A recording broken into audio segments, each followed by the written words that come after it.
I'm so grateful for a conference on Reformed church government. Maybe it's useful, however, to start off at a time like this by thinking about what defines us and what distinguishes us. What defines us, what unites us most in our weekly worship in our respective churches, is that we belong unto our faithful Savior, Jesus Christ. What defines us, what defines a Baptist, what defines a Presbyterian, is that we are Christians who love the gospel of our triune God. That's what really makes us who we are.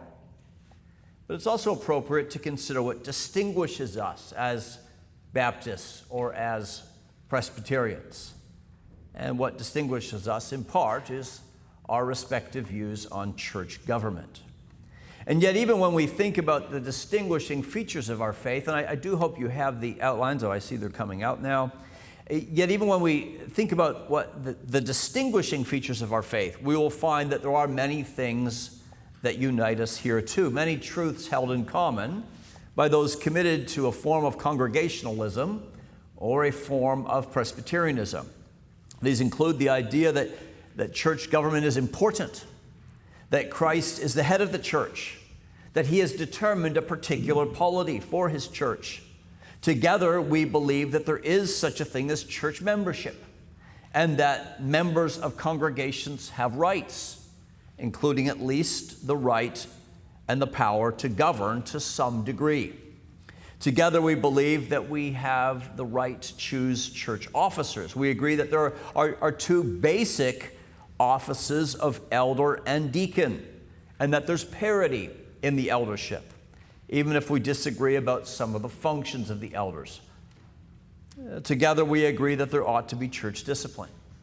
Together, we agree that there are only two sacraments, and that these are our two main ordinances: baptism, which also serves as a marker of church membership, and the Lord's Supper, which is a privilege unique to membership and can be withheld as a form of discipline. Together, we believe that discipline ought to be pastoral. And we both agree that there's a difference between things for which the church was instituted and things instituted for the church. A difference between things for which the church was instituted, worship, the preaching of the gospel, and so on, and things instituted for the church, ordinances, offices, government, and so on. Rome tends to get this backward. It prioritizes things instituted for the church instead of those things for which the church was instituted. Very often Episcopalians get this in a muddle too, although I'd like to exclude heroes like J.C. Ryle from that criticism, and many other evangelical and Reformed Anglicans. As those last comments suggest, there are also things that we deny together. We together deny the legitimacy of episcopacy. We neither think that the Bible teaches a tiered eldership, with some overseers called to oversee overseers, nor do we think that we can make up a church polity based on what is convenient to us, or seems convenient. For that reason, together we deny that the bishop is the only pastor in a diocese, alone able to exercise the keys to the kingdom.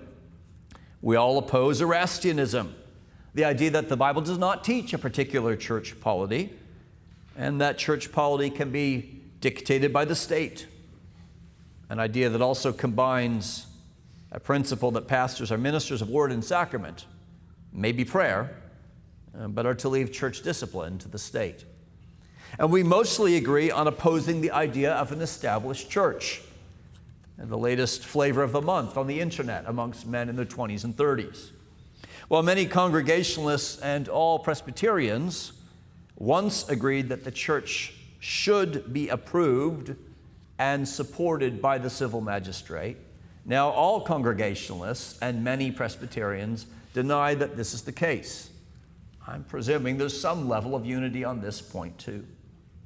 And of course, we all agree, as I said at the beginning, on the gospel, on many points of doctrine. and if we're reformed, on many points of worship as well as a principle of worship. And so it happens that Presbyterians, Congregationalists, and eventually Particular Baptists also came to express substantial confessional alignment in key texts produced in the 17th century. Let me review what you already know.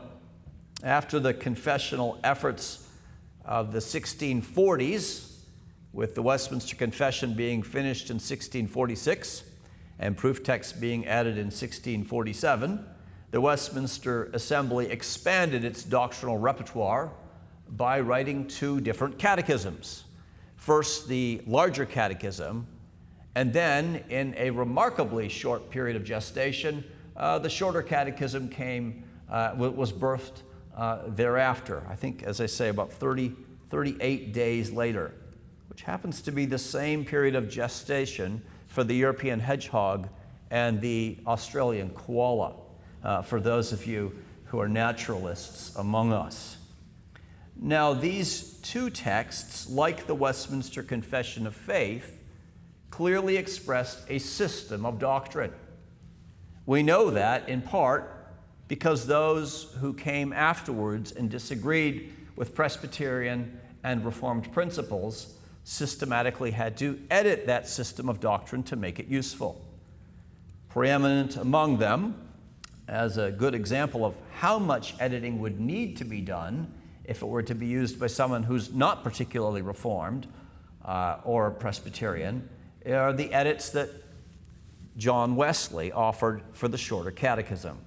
Wesley had to systematically edit even a text as short as the shorter catechism to make it useful for his episcopally inclined, Calvinistically denying high church communion that he was trying to form. Wesley, the main planter and waterer of the Arminian branch of Methodism, understood that even the shorter catechism contains a system of doctrine.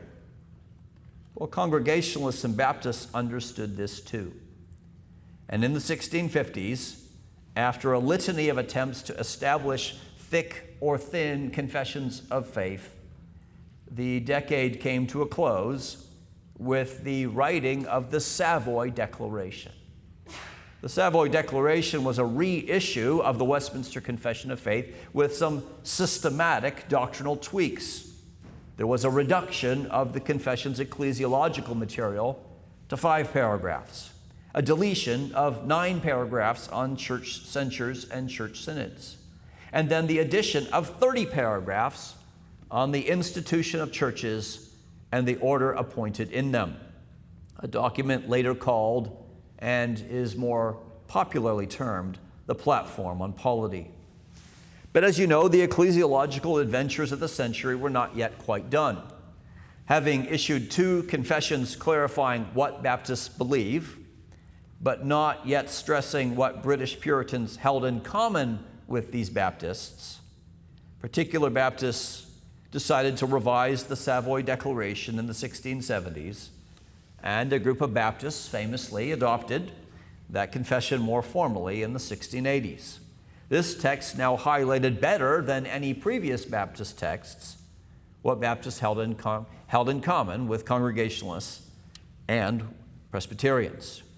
As you so well know, this text, the London Baptist Confession, this last of the London Baptist Confessions, trims the same chapters of the Westminster Confession of Faith as did the Savoy Declaration, but it expands its treatment of the church in the confession rather than offering a sort of supplementary appendix as did the Savoy Declaration.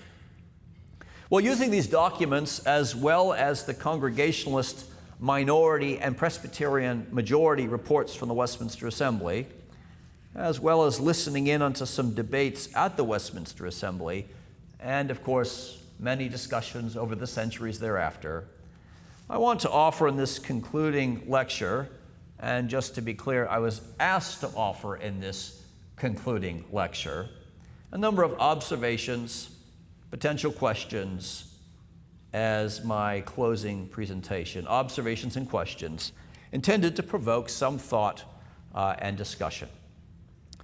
So here we go. First, I think it's important for us to distinguish between ecclesiology and polity, and to have one or more documents that clearly articulate which is which. I've been working with this kind of distinction in various writings and in the past couple days. Broadly, ecclesiology deals with the big principles, church polity with the outworking of those principles. Now, I readily admit, and have mentioned in passing, that there is overlap between ecclesiology and polity, to be sure.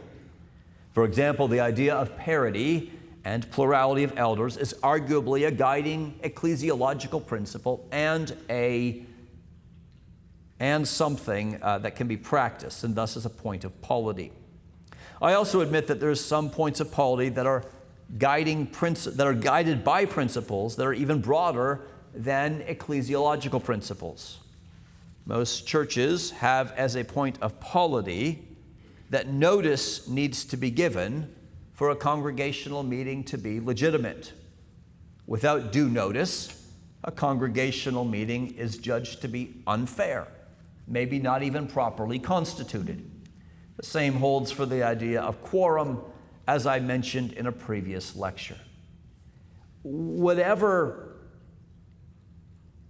your perspective on quorum and notice given, ideas like this are based on general biblical principles, such as a need to love the brethren, or even on natural laws about justice and fairness.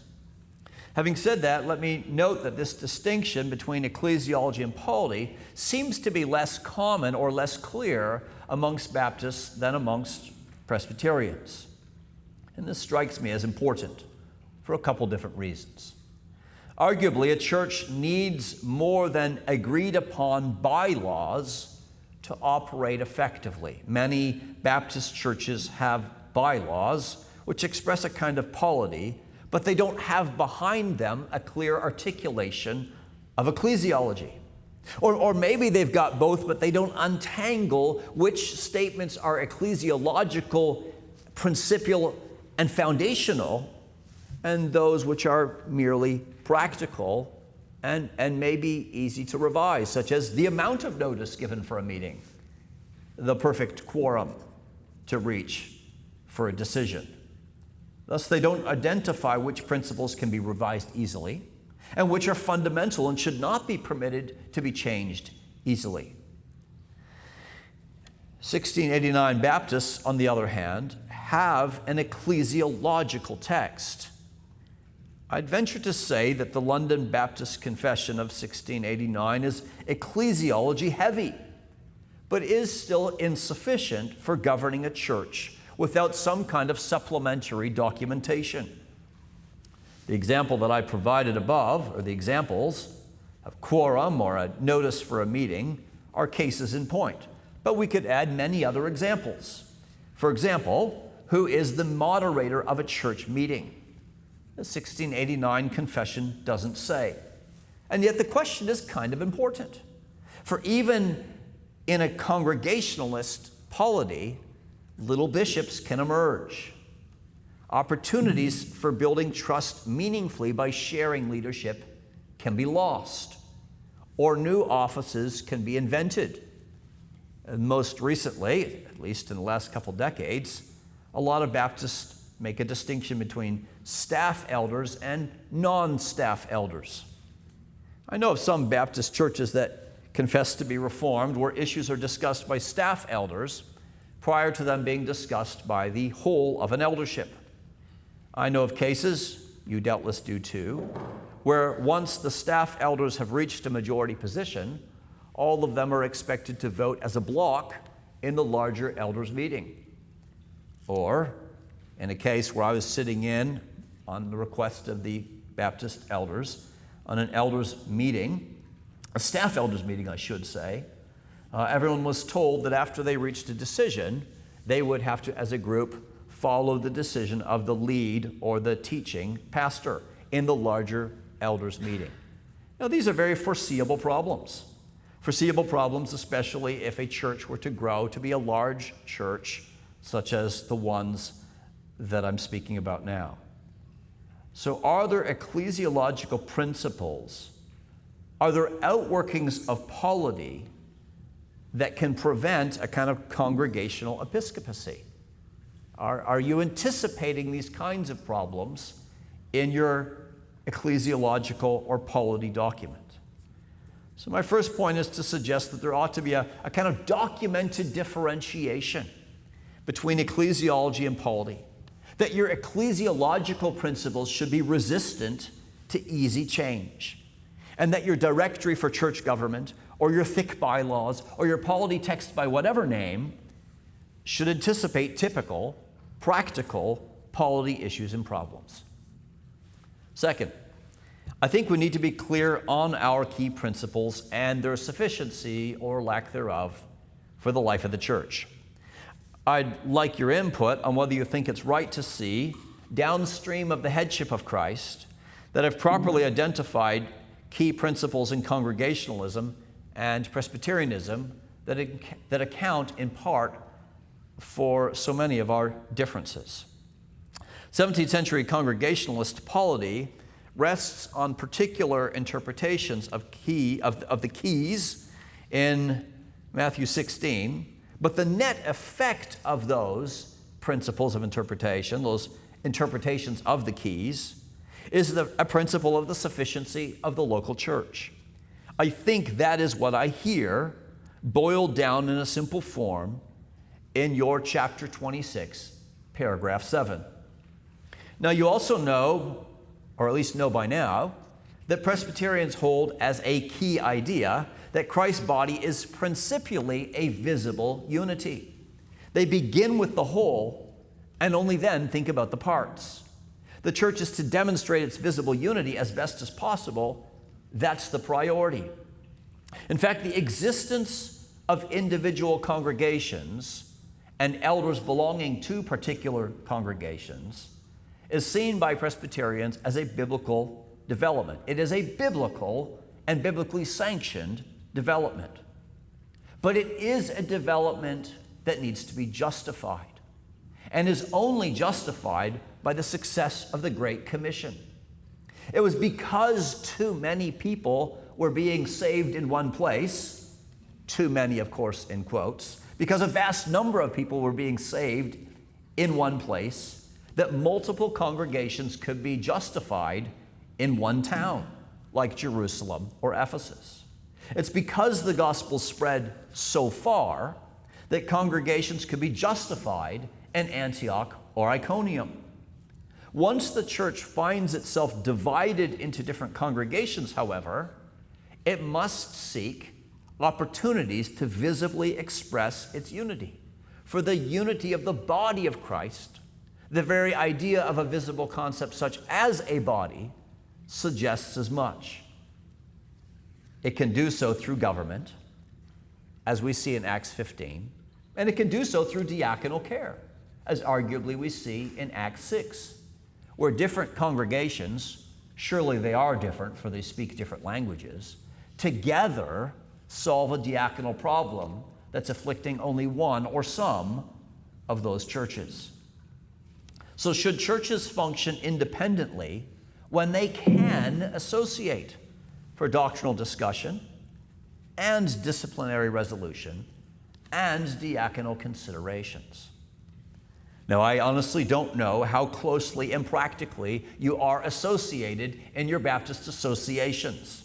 So I don't know if I'm getting at something useful or if I'm scratching at a place where no one's itchy. But perhaps you are more committed to visible unity than I think, or maybe not.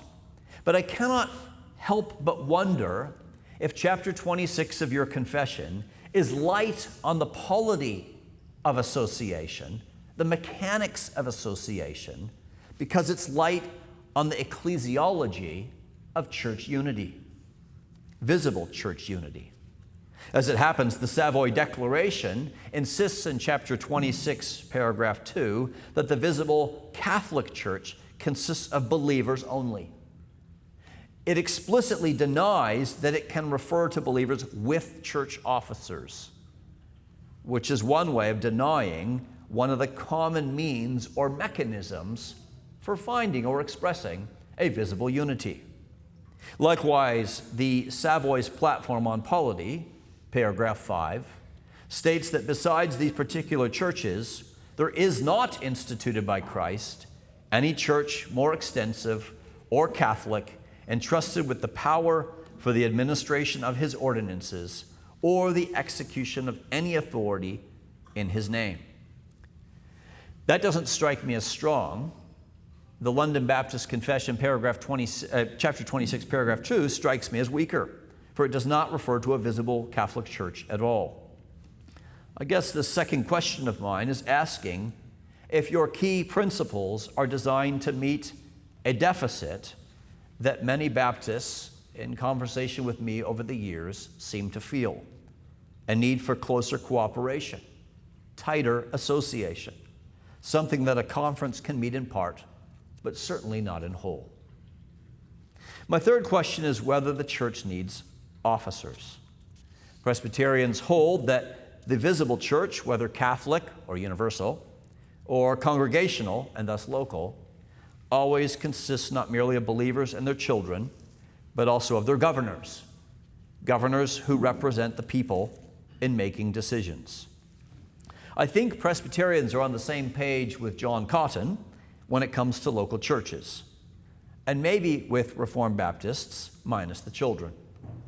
True, the Savoy Declaration states in paragraph 23 of the Platform on Polity that the church is a society of men assembling for the celebration of the ordinances according to the appointment of Christ. In this place, not mentioning officers. But both the Platform of Polity, paragraph 7, and your confession, chapter 26, paragraph 7, state that a particular church gathered and completed according to the mind of Christ consists of officers and members. This seems to fit what's going on in Titus chapter 1. There we have hints that a church is not a church without members and their leaders. I say this because Paul told Titus that the churches left on Crete were incomplete. And then the thing that they needed to complete those churches was the appointment of elders. In fact, interestingly, Paul does not even call them churches. He merely refers to them as towns where Christians are present in verse 5. What I don't know is how consistently that is worked out by all of you, say in the planting of new churches. When does a church become a church? Does it become a church? Can it function as a church with just members, or only always with officers, with elders also? I'm sure you can enlighten me later on this point. Fourth, I'd like to gently prod some of you on the question of overseers and representation. This presents as a polity issue, but it's rooted in an ecclesiology issue. Do God's people govern through the governors they elect, or do they do the acts of government themselves? The point of this is to suggest that an elder may be a leader in some sense, maybe even some Hebrews 13 sense, but an elder is arguably not properly an overseer if most major decisions, such as decisions about the exercise of the keys, are made by the congregation. When most decisions are made by a congregation, or even when membership decisions are made by the congregation, the eldership is arguably functioning as a committee of the congregation, doing the advance work, offering recommendations, but not actually overseeing in the government of the church. George Gillespie made this point in a grumpy pamphlet in the early 1640s. And I think the comment is fair when it comes to much of the Baptist polity to which I have been exposed over the years. I'm not sure how that works out in all of your churches. I think the idea of elders as overseers, I think the very way these terms are used interchangeably, say in Titus chapter 1, is more clear in the Bible than our particular understandings of what is meant by the various keys that ultimately put power in the hands of the members of a congregation. So that's my fourth question. Are you sure your elders are overseers? Should they represent God's people in making governmental decisions? Now, closely related to the former question is a line of thought about the relationship between the Old and New Testaments. We heard only last night again that John Cotton believed that references in the New Testament to the church refer to the brethren. They do not refer to believers and their elders. Of course, other Congregationalists or others holding to a congregational polity will say the same. But ought we to look at New Testament usage without the consideration of Old Testament background? Is this the hermeneutical approach that is best for us to use? Behind this hermeneutical concern is, as I say, another question about the elders as representatives. Or maybe I hadn't said that yet, but at least I'm saying it now. I think the idea of representation in the Bible tends to be more complicated, or rather I should say, more robust than it is in Baptist polity. Please be patient with me here as I try and spin out my argument over the next couple minutes. In the Old Testament, the growth of the numbers of God's people and the growth and prevalence of the sins of God's people meant that eventually the people of God received a formal government. Part of the growth of this government was surely organic in its development. We read already in Genesis 50, verse 7, that the elders of the land of Egypt joined Joseph in burying Jacob, the first biblical reference to any government by elders at all. When Moses returned to Egypt after his long sabbatical in the wilderness, a government was present, at least in some rudimentary form, among God's own people. For he is told in Exodus chapter 3, verse 16, that he was to go and gather the elders of Israel together. But the institution of elder among the Israelites may well have mimicked the civil order of Egypt, but these elders would soon be repurposed to do a specifically religious kind of work. They would lead by example in the Passover celebration in Exodus chapter 12. They would, with Moses, witness water coming from the rock in Exodus 17. They would relay the commands of God in Exodus 19. 70 of them would be called to join Moses and the early priesthood in worshiping on the Mount of God in Exodus 24. They would refer those with disputes to Aaron and Hur later in Exodus 24. All of this we see in Exodus, but eventually and momentously, we're told early in the book of Leviticus that the elders would also represent the people of God.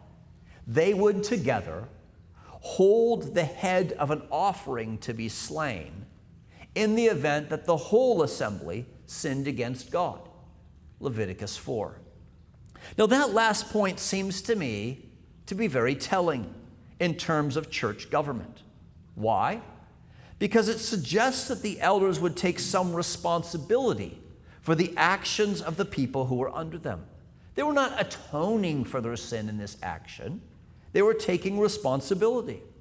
Indeed, after seeing this obvious act of religious representation, readers of the Bible are cued to be alert to many more acts of governmental representation by elders. You know, it's not always remembered when we consider examples of government in the Pentateuch that the Israelites would not easily have communicated with Moses. Exodus 12, verse 37 tells us that a vast horde of 600,000 men filed away from Egypt by night, a crowd that must have numbered 2 or 3 million if women and children were not included in that number. The vastness of this gathering is a sign, of course, of the staggering goodness and power of God. But it's not immediately clear how that many people were ordered, led, and instructed. And yet, there were many times in which we're told that Moses spoke to the people. Moses spoke to 600,000 people. Moses spoke to 3 million people. How did that work? One of the many hints that can be found is in Exodus chapter 19, verses 7 to 8. Perhaps worth looking at. Maybe I had the presence of mind to put it on your outline. There we're told that Moses came and called the elders of the people and set before them all these words that the Lord had commanded him. Now, there's nothing exceptional about that. We've seen this many times. But the following words state that all the people answered together and said, "All that the Lord has spoken we will do." And Moses reported the words of the people to the Lord. Now notice that the text in verse 7 reads as though, in verse 8 reads as though all the people are engaged in responding to Moses. And yet it's clear that he only spoke to the elders. The real likelihood is that these elders were representing the people. That the response of the people is really the elders responding on their behalf. This idea of elder representation doesn't go away in the Old Testament. It is present in the synagogue system right into the time of Jesus. And when elders appear in the book of Acts, my question is, do we pay attention to the Old Testament background or do we not? Do we assume a system of representation or do we not? And what would early Jewish readers of the book of Acts and of the Gospels have assumed? So that's my fifth question. When we think about the actions of the church in the New Testament, or speak about the church in the New Testament, are we sure that every reference and action always refers, say in Acts chapter 6, to all the people, to all the believers, and not to rulers or elders of those believers functioning in a representative fashion? When we just say the New Testament only explicitly refers to believers, remember that people in the New Testament only had the Old Testament. How does that impact our hermeneutic? How do we read the New Testament? And do we read it in light of the Old? My sixth question is once again related to representation, but has to do with appeals. But appeals really just sneaks back into the question of representation once more. Congregationalists oppose appeals.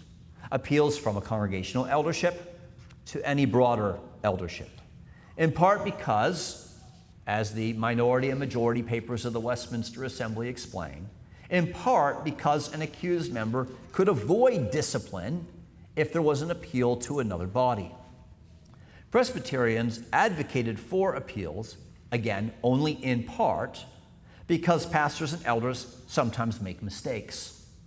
And besides, discipline can be in place while the appeal is pending. Now, we can discuss the practicalities of the problem, but eventually we at least need to touch on Matthew 18.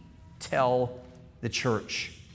You know, a case can be made. Let me give it the old college try and make it now quickly. A case can be made that the church court is not the members, but the church's elders. One reading of Matthew 18 is that after members are involved in an attempted confrontation, then the church gets involved. Now, maybe the church just means more members gathered together. But would that have been obvious to those who are listening to Jesus? I ask because in the context in which this is spoken by Jesus, there were two kinds of assemblies in the ecclesia: the local synagogue and a higher assembly, the local Sanhedrin. Each was an assembly of the church of that day. And it's clear from the Gospels that however badly they exercised this authority, and we have examples of gross abuse of authority, that both institutions did exercise authority. What's more, in both of these courts, it was the elders and the priests who exercised authority. And so how should we read Matthew 18 given this Old Testament context? I ask as well because if all church members are meant, if telling the church means to tell all church members and does not refer to telling the elders, then surely we must really mean all church members.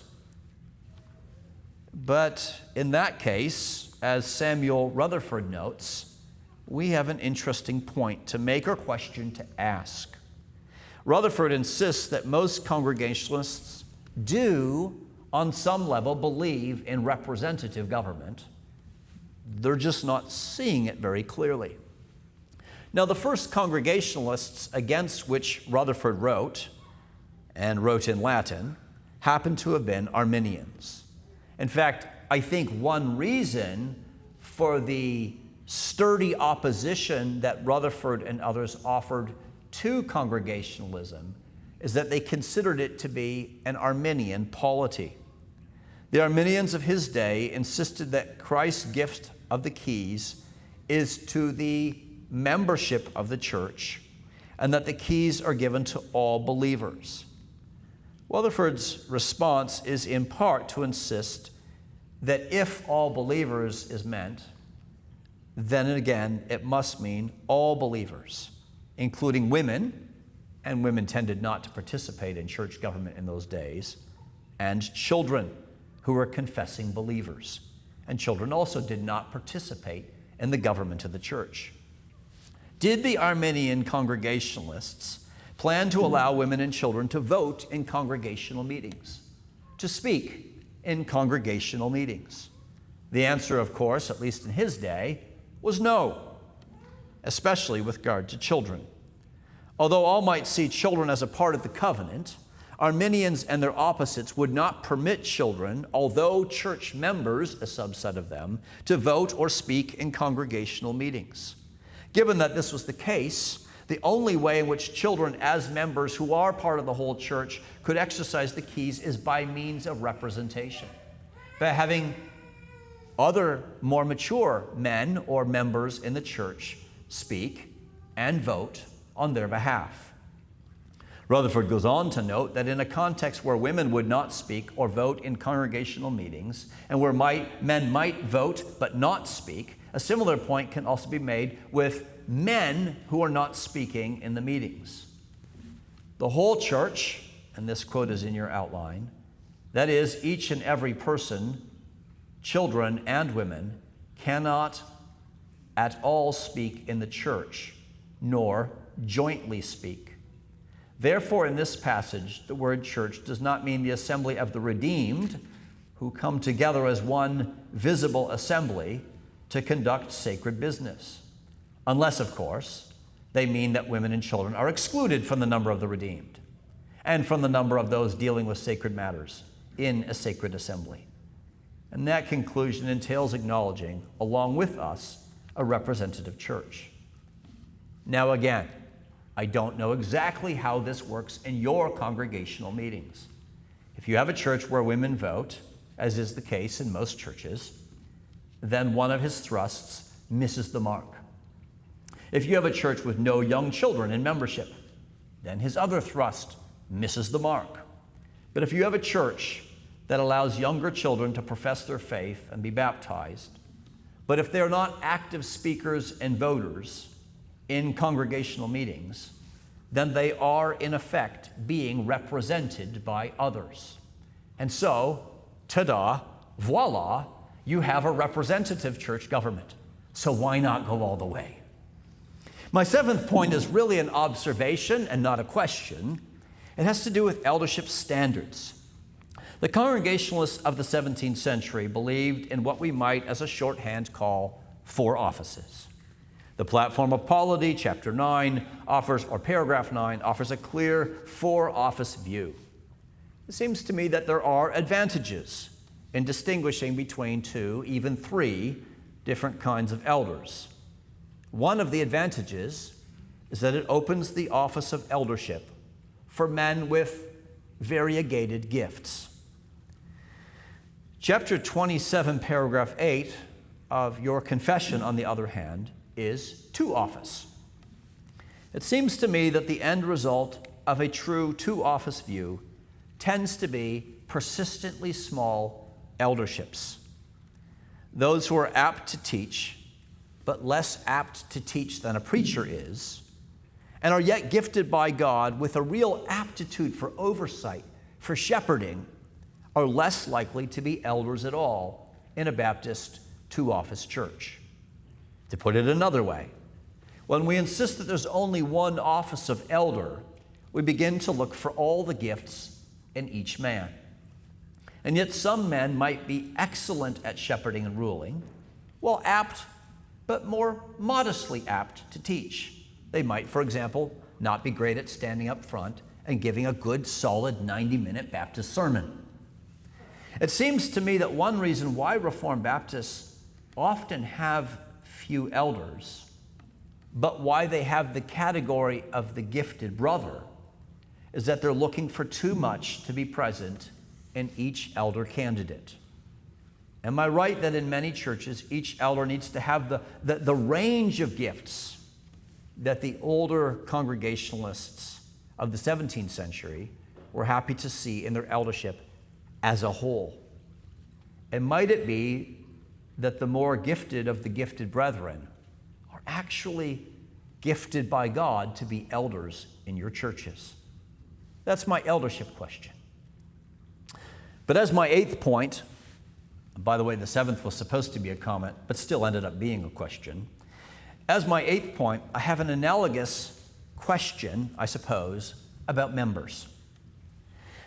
Because more government is expected of a Congregationalist church member, it seems to me that a congregational ecclesiology and a congregational polity walks hand in hand with high standards for membership. Let me flesh that out. Where a whole congregation must be satisfied with someone's profession of faith and life, the bar is set higher for those making that judgment and for the one entering the church than in a church where this determination is made by an eldership only, where the eldership itself is confessional, but where the Christian being interviewed simply needs to repent and believe.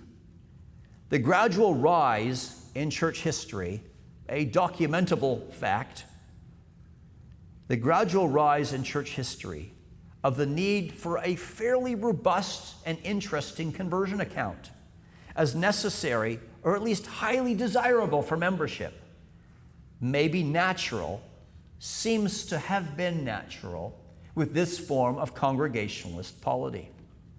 To put it yet another way, where each member is actively governing the church, the bar is set higher than with an eldership governing the church. The earliest congregational churches and some Reformed Baptist churches may have sought, may still be seeking, a standard of godliness for members that begins to approximate that which is required for Presbyterian elders. You can get excited about that, even a little bit pleased, but it might have the effect of keeping some people out of membership who belong in it.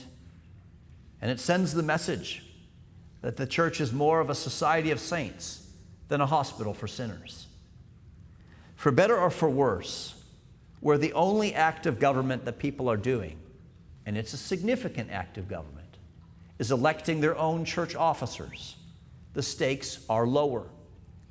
On the other hand, I fear that where a member needs to be equipped to govern, that membership classes may be protracted, stretched out longer than is really necessary, and that some true believers might be kept from membership because they don't seem to have the prudence required, or because they don't have the courage to be interviewed by a whole congregation.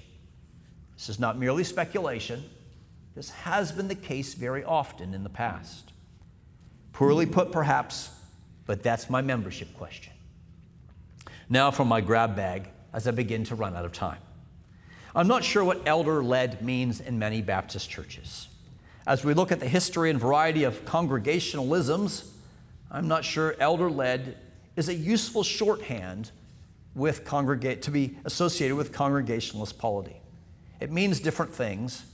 I wonder how helpful the term is. Next, I think the subject of the call of a minister is very important. Various Westminster Assembly documents, such as the Directory for Ordination, speak about the minister's call. In the Congregationalist Platform of Polity, paragraph 11, the election of a minister equals his call. I don't see where the London Baptist Confession really explains or discusses call at all. Is that helpful? Next, in the Platform of Polity, paragraph 16, we're told that only the teaching office may administer the seals. The London Baptist Confession of 1689 simply stresses that lay preaching is permissible in a roughly the same point. It doesn't answer the question about the administration of seals and who may do it. There's value, I think, in insisting that seals are not seals unless accompanied by the Word of God, which is why in the Reformed tradition, the administration of sacraments, ordinances, seals, however you want to put it, has always been understood to be part of the ministry of the Word. Would it be useful for Baptist confessional texts to clearly reflect on these issues? Maybe they do and I've missed it. Again, I suspect I'm going to get a number of questions and clarifications and corrections during the question and answer period.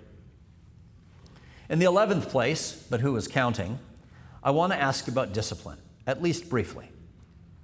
The Platform of Polity, paragraph 19, has no degree of suspension in the discipline process, just admonition and excommunication. I'm not exactly sure what the London Baptist Confession has, but it strikes me that it's similar. And yet we've got 2 Thessalonians 3 and passages like it. 2 Thessalonians chapter 3, verse 6, which I think is on your outline, reads, "Now we command you, brothers, in the name of our Lord Jesus Christ, that you keep away from any brother who is walking in idleness and not in accord with the tradition that you received from us." Then, in verses 14 to 15, we are told, "If anyone does not obey what we say in this letter, take note of that person and have nothing to do with him, that he may be ashamed. Do not regard him as an enemy, but warn him as a brother." Note that verse 6 tells us to keep away.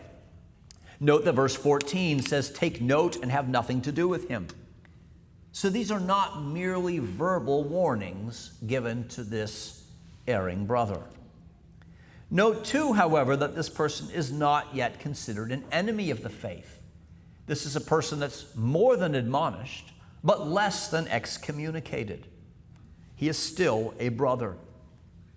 From these and like passages, I believe that we ought to conclude that there's something between a warning and outright excommunication. Is this true? And if so, is it reflected in your polity? Perhaps we could get creative and call this suspension from the Lord's table or something like it. Perhaps even more importantly, neither the Platform for Polity nor, from what I've seen, your Confession of Faith specifies the purpose of discipline. I think it would be profoundly helpful for individual elderships, memberships of churches, and maybe even a conference on church government to consider the purposes of church discipline. What are they? Are we always clear about what they are?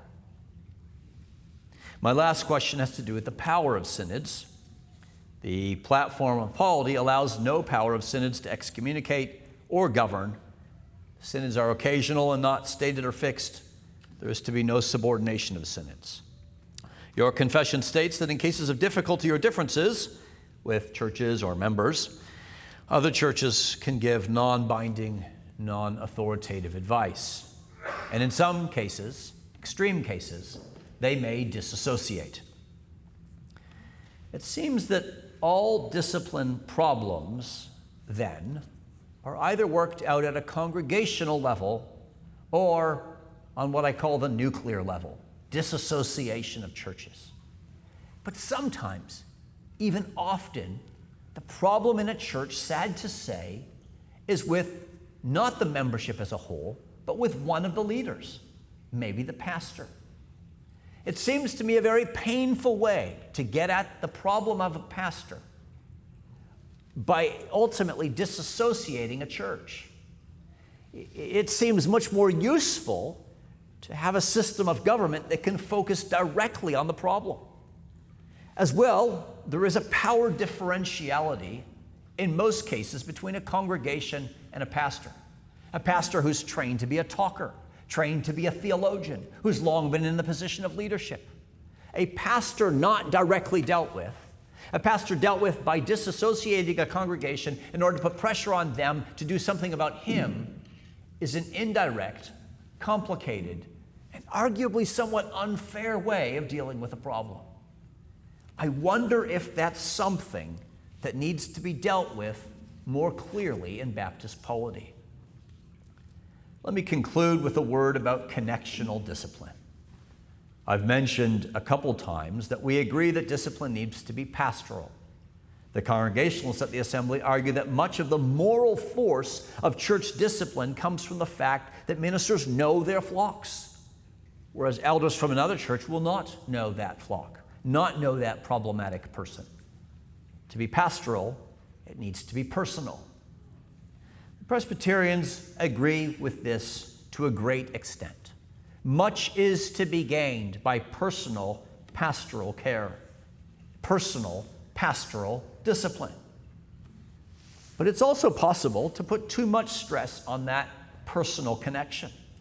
After all, there are times, I've experienced one of those times, I hope you haven't, where a minister is called to a new church and immediately he's presented with a discipline case, something that needs discipline. You have no personal connection, and yet the work needs to be done. Certainly one would not want to so emphasize the personal as to render it impossible, or even to give people a sense that there's less credence to a, I guess, less personal application of discipline on the part of a new pastor.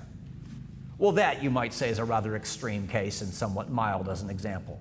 But much more to the point is the experience of many pastors, perhaps the experience of many elders here, that the time at which we most need association, the time at which we most need a close connection, is when we face a discipline case.